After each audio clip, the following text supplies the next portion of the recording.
Alright guys, back with another virago video. I'm sitting out in the wind right now, so hopefully it's not too windy and you can hear me alright. But I'm making this video for a few reasons. One, haven't really made an update video on the virago since the last part 2 video, I think it was. And a lot's changed since then. But another thing is since I've been riding the bike around, I'm actually going to be changing up quite a bit on it again. So I wanted to get a video of it in its current state. This bike started out as a 1987 Yamaha Virago XV700. I'll go ahead and throw up a picture of what the bike looked like when I first picked it up. And when I picked it up like this, believe it or not, I actually bought it with 400 miles. And I have other videos on my channel from when I first picked it up.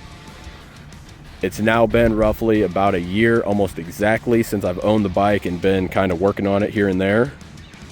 So since the last time the bike's been on the channel, I've added a couple small things. Like I finally finished the seat springs, put a mirror on. I finally finished the tail light and license plate bracket in the back. I went ahead and did some hardtail struts in the back. They're 10 inches in length, so it lowers the bike about 2 inches from factory, 2.5 roughly. For the seat springs, I actually cut them down quite a bit just so they wouldn't be sitting clear up here because they were tall from the factory. And I wasn't sure if I wanted to go with the seat springs yet. So before I actually welded anything to my frame, I wanted to come up with a temporary kind of way that I could test it out. So I actually just welded this wrench to the springs here on bottom. And that's been my temporary test, I guess, if you will. And with the hardtail and these seat springs not being very springy, it's a very uncomfortable ride. And that's actually one thing I'm going to be changing. I'm going to be putting some shocks back on the bike. The shocks that I ordered are the same length as these hardtail struts, so the bike should still sit about the same height. Another thing I did was get a new set of tires, which these are Kenda Challengers. I went with the stock size tires that were originally on the bike, but when I took the wheels off, I went ahead and painted them black as well, so that's why it kind of has like a blacked out look to it. I really enjoy these tires, even though they're the same size as the stock tires on the bike. They have more of a shoulder and they appear to be a little bit wider. And I don't know, I really like that look. So definitely a solid upgrade there. I also painted the shaft, swing arm, and a few other items around here.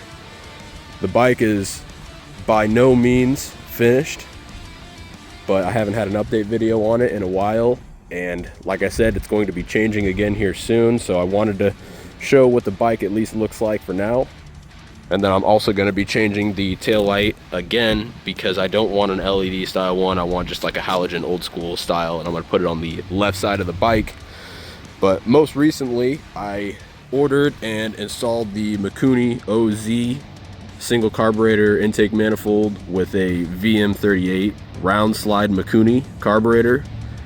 And I haven't seen too many videos on this kit, but I'll be the one to say it. Since I've installed it, the bike's ran better than it ever has on the original Hitachi vacuum carbs. And I haven't actually had any issues with the single carb setup yet. Really easy to maintain. These carburetors are easy to tune and adjust your fuel mixture, so it's easy to know what the bike is doing nowadays. The bike starts up just fine.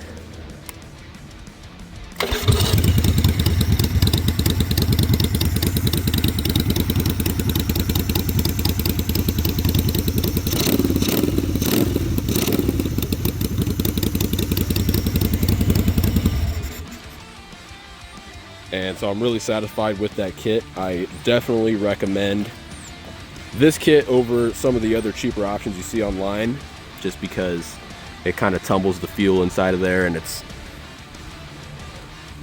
a really nice casted piece. It allows for the fuel mixture to kind of be evenly distributed through the cylinders, at least better than some of the other kits on the market.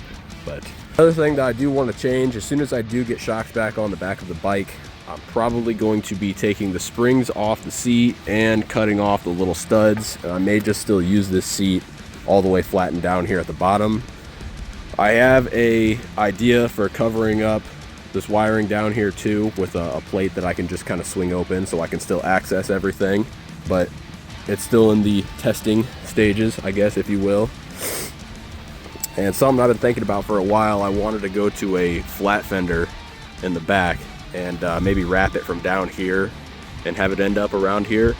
And I kind of wanted to weld some bars back here in some sort of a fashion that I could also use for a secondary mount for the fender if I decide to go that way. I'm really enjoying the bike in all the other ways that we've modified it. The bars are really comfortable. I like the risers and the height that they're at.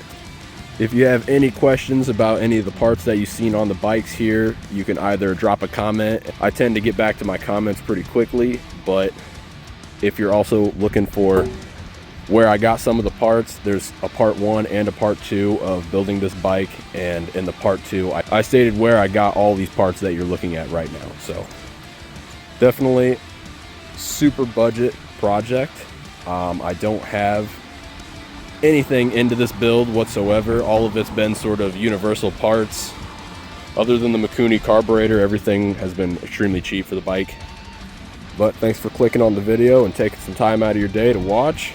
And there's probably going to be another update video on this coming in the very soon couple months. So stay tuned if you are looking forward to seeing an update on the Virago.